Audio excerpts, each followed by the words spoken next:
જળયાત્રાની કેમ કે રથયાત્રાનો પ્રારંભ રથથી નહીં પરંતુ જળથી થાય છે, કારણ કે જગન્નાથજીના જ્યેષ્ઠાભિષેકની આ જળયાત્રા માત્ર એક પરંપરા નથી, પરંતુ સદીઓથી ચાલતી અખંડ આસ્થાની નિશાની છે।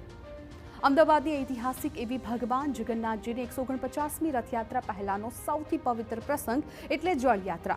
ત્યારે જગન્નાથજી મંદિર દ્વારા પરંપરાગત જળયાત્રાનું ભવ્ય આયોજન કરવામાં આવ્યું।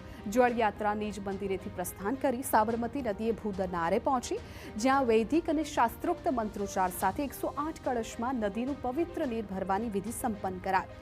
મંદિરમાં લાવવામાં આવેલા પવિત્ર જળથી ભગવાન જગન્નાથજી, ભાઈ બલભદ્ર અને બહેન સુભદ્રાજીનો દૂધ નહીં, મધ, ખાંડ, ઘીના પંચામૃતથી ભગવાનને શાહી જળાભિષેક કરાયો, જે બાદ ભગવાનને વર્ષમાં એક જ વાર થતો ગજવેશ એટલે કે ગણપતિ સ્વરૂપનો શણગાર કરવામાં આવ્યો, જેને જોઈને ભક્તો ભાવવિભોર થઈ ગયા। મહત્વનું છે કે જગતના નાથના આગમનને પગલે જળયાત્રામાં ભક્તોનું ઘોડાપૂર તો મટ્યું જ, સાથે સાથે ગુજરાત ભાજપના મોવડી મંડળના નેતાઓએ ભગવાનનો જળાભિષેક કરી ધન્યતાની અનુભૂતિ કરી।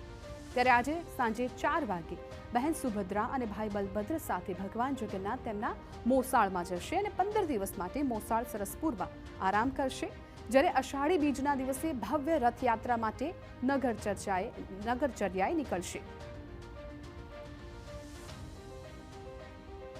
મહત્વનું છે કે જળયાત્રાના રૂટ પર ભક્તિ અને શૌર્યનો અનોખો નજારો જોવા મળ્યો।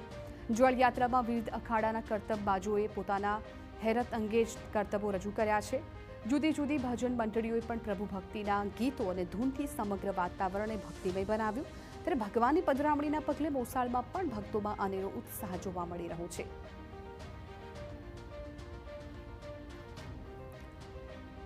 તો આજના દિવસના અલગ અલગ દ્રશ્યો સામે આવ્યા હતા કે જ્યાં નેતાઓ પણ ખાસ આ જળયાત્રામાં ઉપસ્થિત રહ્યા હતા। સાંજે 4 વાગ્યાની આસપાસ ભગવાનને મોસાળ લઈ જવામાં આવશે। મહત્વપૂર્ણ છે કે અભિષેક પહેલા પ્રભુની 149મી જળયાત્રા યોજાય છે। રથયાત્રા પહેલા જળયાત્રા યોજાતી હોય છે, જેને નાની રથયાત્રા પણ કહેવામાં આવતું હોય છે। આ દ્રશ્યો આપ જુઓ કે જ્યાં મોટી સંખ્યામાં લોકો આ જળયાત્રામાં જોડાયા હતા, અનેક ભજન મંડળી હતી, અનેક લોકો કરતબો દેખાડતા હતા અને કુંભમાં જળ લઈને અનેક લોકો પહોંચ્યા હતા।